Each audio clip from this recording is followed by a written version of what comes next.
તો જૂનાગઢનો સૌથી મોટો ડેમ ઓવરફ્લો થયો છે। આ સાથે જ વધુ વરસાદના કારણે ડેમ ઓવરફ્લો થયો છે।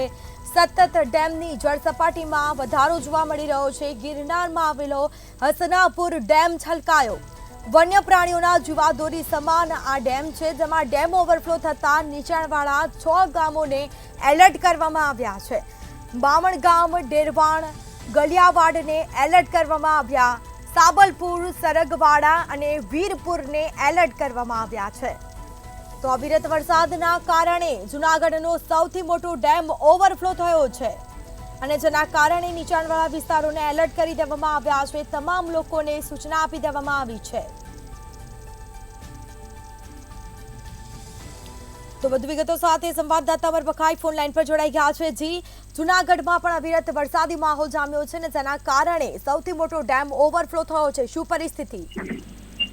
ચોક્કસ કે છેલ્લા 6 દિવસથી મેઘરાજા જૂનાગઢ પર કહેર મચાવી રહ્યા છે અને મેઘરાજા મહેરબાન રહ્યા છે, ત્યારે જૂનાગઢ જિલ્લામાં ધોધમાર વરસાદ પડી રહ્યો છે અને જેને લઈને ગિરનાર જંગલની મધ્યમાં આવેલો અને સૌથી મોટો ડેમ જૂનાગઢનો હસનાપુર ડેમ છે તે ઓવરફ્લો થયો છે।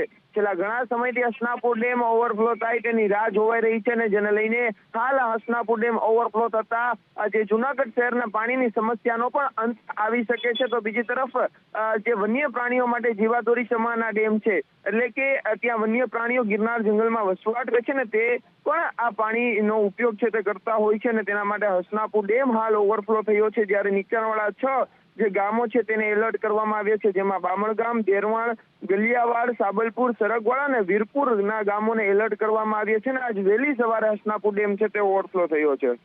જી બિલકુલથી તમામ જાણકારી આપવા બદલ આપનો આભાર।